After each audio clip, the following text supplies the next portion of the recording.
Hey everybody, I am Xavier Ortega, and this is Top 50 NXT Matches of All Time, numbers 41 through 31. Part 1 is already up here, and here we go. Number 40, Finn Balor vs. Apollo Crews from February 3rd, 2016. Now, Apollo Crews and Finn Balor have only had 2 matches in NXT against each other. One was for the NXT Championship, and one was just because. Now the first one, I'm not going to include the first match they had because it led to a DQ finish by Baron Corbin, and that match was also home to Finn Balor's, Samoa Joe's heel turn, which he would bring with him onto the main roster. I'm including this match because it was the more competitive of the two, and it was the more serious one of the 2 matches they've had. And I like the ending.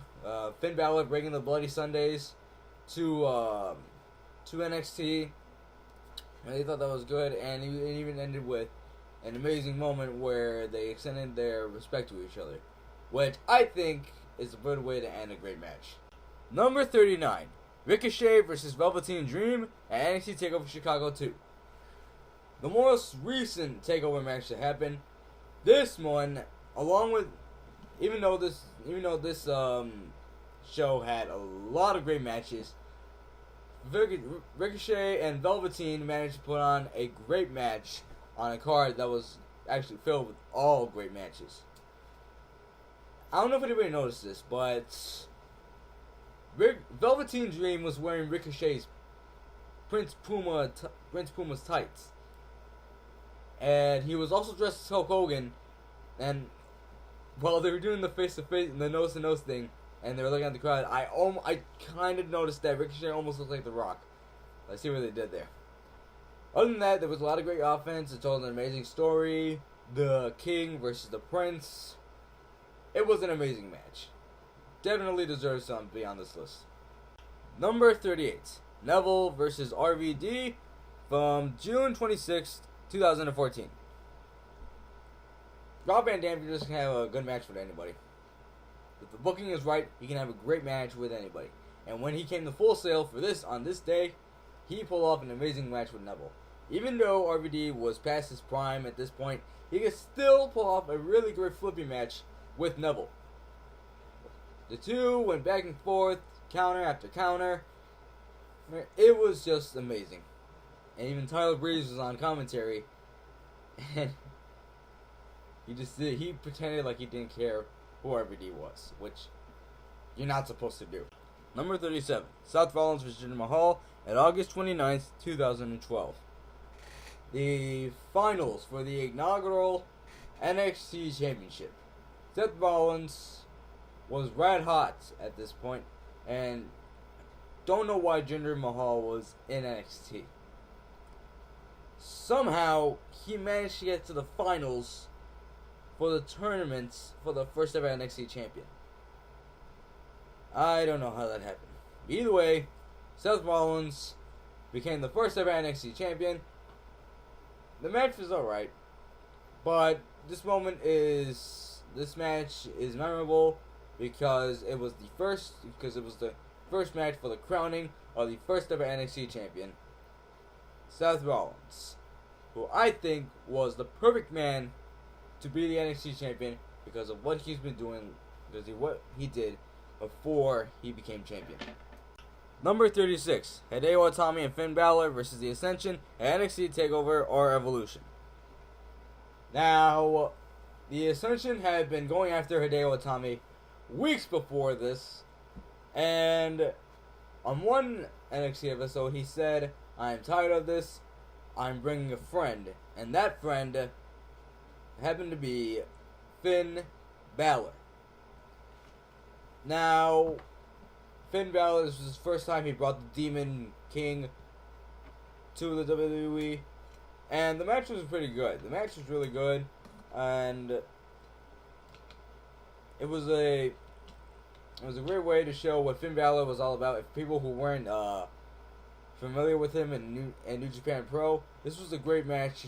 This was a great way to show what he can do in the ring. Number 35, Finn Balor versus Samoa Joe, and NXT TakeOver Dallas. Now, I was wondering which match to put on this list. Their match from TakeOver, or their match from Dallas, or their match from London. I have to go with their match from TakeOver Dallas because, one, it had a great moment when they stopped the match for blood, and two, it had that amazing Finn Balor demon entrance with the chainsaw. Either way, the match was good. It told an amazing story. It had a lot of great moments and an even great ending.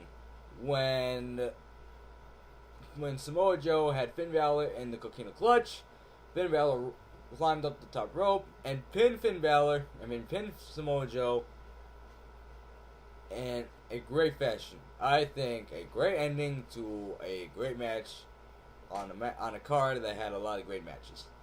Number 34, Aleister Black vs. Adam Cole, NXT TakeOver Philadelphia. Now, this match was really good because it was an Extreme Rules match, so already you know it was going to be good. There are a lot of great spots in this moment. Aleister Black throwing Adam Cole into the ladder. Adam Cole with a super kick with a chair to Aleister. Him crashing to the tables. An A on 2 chairs. Aleister Black doing like a double knee stomp on the announce table. It was just so chaotic and so awesome at the same time, and it contained two of the best wrestlers in the company right now. Number 33, The Revival versus the Authors of Pain versus DIY, NXT TakeOver Orlando. A match that contained 3 of NXT's top tag teams. These 6 men put on a great match. Elimination. I was a little upset when DIY were the first one to be eliminated. But other than that, the match quality was okay. It had a great moment with DIY and the Revival partially teaming together. And it was a great way to welcome the Revival onto the main roster the following night, or the following 48 hours ago. Number 32, Samoa Joe vs. Shinsuke Nakamura, NXT TakeOver Brooklyn 2.